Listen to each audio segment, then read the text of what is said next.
level of insulin is higher than the baseline, suggestive of renal failure. The urine analysis shows there is protein in the urine and muscle to intrathecal for high power T. This is suggestive of urinary tract infection. This HbA1c is 11% and fasting blood sugar level is 80 mg, which suggests uncontrolled diabetes levels. Here are the treatment schema. He was prescribed injection as well as treatment.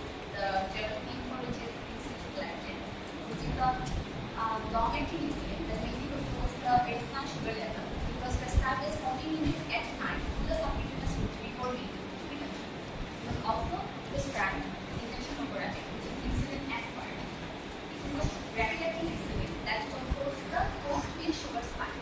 It was prescribed as 10 units in the morning, 8 units in the afternoon, 6 units in the night to the subcutaneous route before being treated. It was also prescribed injection pneumotoxin, which is levothyroxine, 200 mg IV, 1 bottle, 12 hours. After discharge, he was prescribed tablet pneumotoxin 250 mg, which is given twice daily for 15 days. Here are the drug therapy given to my patient, the brand names and the generic names for the drugs.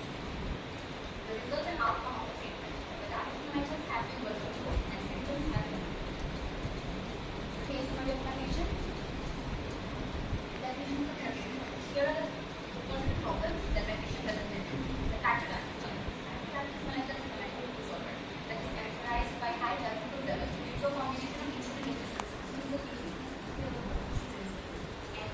decreased insulin secretion. Even if the insulin level is normal or decreased, it is ineffective in maintaining the normal blood glucose level. If it cannot be defined as sudden decline in function over hours of days, leading to the inability to properly filter the waste products, regulate the food patterns, and maintain the electrolyte and the equilibrium. TBI, which might be defined as repeated episodes of urinary tract infection. More than 2 or more infections in the past 6 months, or 3 or more infections in the past 1 year. Yes, the treatment given address all of the given problems.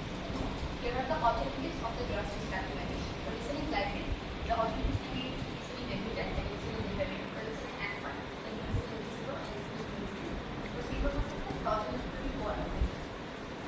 Alternatives of insulin or the oral antibiotic or antidiabetic drugs, insulin which directly increase the insulin secretion from the pancreas, such as alkaline, sodium, and glycogen, which are regulated. And insulin sensitivity that increase the sensitivity in muscle and the administration to insulin, such as bioions and metformin. Classification of the drug. Why we believe that insulin glycine is prepared based on effectivity and cost. Glycine included aromas similar to effectiveness and safety, but glycine is prepared because it is cheaper. Although administration rules and frequency and treatment factors are almost similar in all three drugs. Why we believe that insulin aspart is prepared based on effectiveness, hypoglycemic risk, and toxicity.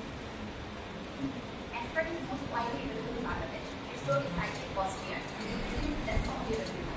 As insulin aspart is highly effective in controlling the post-renal safer and widely available in Bangladesh. So it is prepared when it is more costly than regular insulin. Other factors are almost similar in all three drugs. Why insulin is preferred over other oral antidiabetic drugs? Because my patient presented with uncontrolled diabetes mellitus, insulin is optimal for controlling the blood sugar level, and also he presented with acute UTI that causes stress hyperglycemia and increased insulin resistance, making glucose level unstable. So we believe that insulin is preferred over other oral antidiabetic drugs. The alternative for insulin is coimoxicillin. Although the both drugs are effective and relatively safe, other factors are also similar, but more resistance prevails for cycloproxis. So according to the recent guidelines, we believe that coimoxicillin should be effective for this. Promise in the prescription. The route of administration, dosage, frequency, and the duration of the therapy is properly mentioned. However, the patient was not warned about the possible adverse effects of the drugs, which had a placed in mind, and he was not told how to manage them. There was no reported adverse effects of disease. The patient with the type of diabetes mellitus can effectively manage the basal bolus insulin regimen, insulin glycine, and insulin aspart. If renal failure and UTI was managed with conservative treatment, drug choice was separate